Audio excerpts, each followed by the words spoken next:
పకోడీ తయారీ విధానం ఎలా చేసుకోవడమో చూపిస్తున్నా చూడండి. ఒక చిన్న సైజు నిమ్మకాయ 1/2 kg చికెన్కి. దీన్ని ఫస్ట్ పిండుకోవాలి. పసుపు 1 స్పూన్,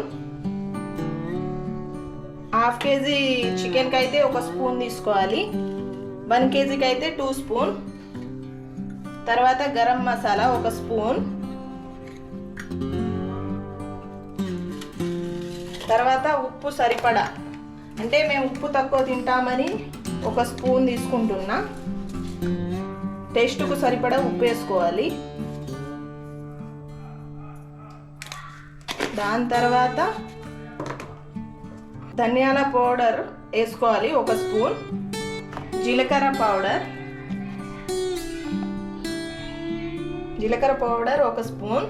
కారం పొడి వేసుకోవాలి టేస్ట్కి సరిపడా. అంటే ఎక్కువ తినేవాళ్ళు ఉంటే ఎక్కువ వేసుకోవాలి, తక్కువ తినేవారు ఉంటే కారం తక్కువ తినేవారు ఉంటే తక్కువ వేసుకోవాలి. దీన్ని ఫస్ట్ బాగా కలపాలి, మసాలాలు పట్టేంత వరకు కలపాలి. నెక్స్ట్ దీని తర్వాత కలర్ వేసుకోవాలి. కలర్ వేసుకొని కలపాలి. కలర్ వేసుకుంటేనే చికెన్ పకోడీ కలర్ అనేది బాగా కనిపిస్తుంది. తినడం కంటే చూడడంలోనే చూసే వాళ్ళకు నోరూరేలా ఉంటుంది.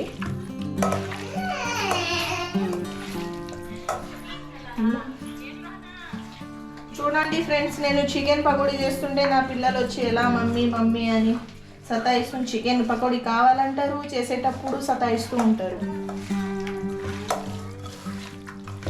ఇదండి మా ఇంట్లో గోల పిల్లలతోని.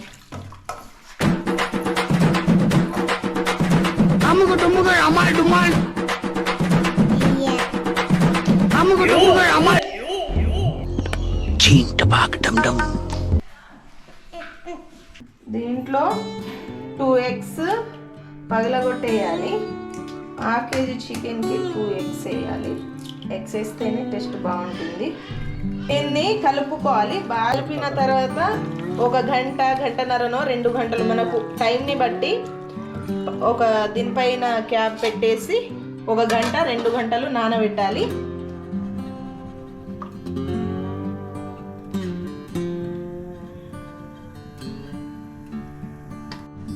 ఇప్పుడు ఆయిల్ వేడి అయిపోయింది.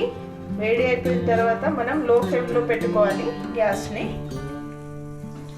తర్వాత ఈ చికెన్ ముక్కలని విడివిడిగా ఒకటిగా వేయాలి.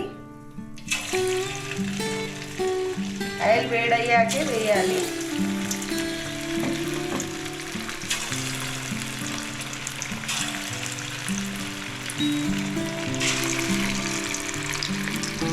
ఒకసారి నేను చేసిన విధంగా ట్రై చేసి చూడండి. టేస్ట్ ఎలా ఉందో కామెంట్ రూపంలో తెలపండి.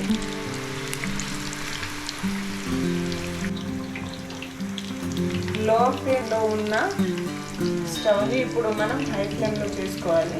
కాసేపు కాగిన తర్వాతే కలపాలి. ముందే కలిపేస్తే కింద అంటుకుంటుంది. చూడండి ఫ్రెండ్స్, పకోడీలు ఎంత విడివిడిగా ఎంత బాగా వచ్చాయో.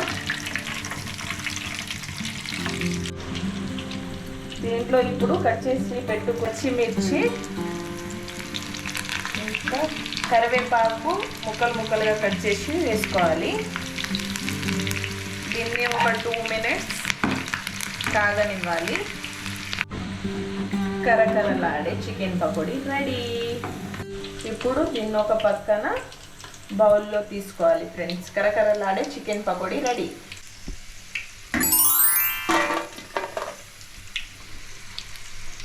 వేడి వేడి పకోడీ రెడీ. చూడండి ఫ్రెండ్స్ ఎంత బాగుందో.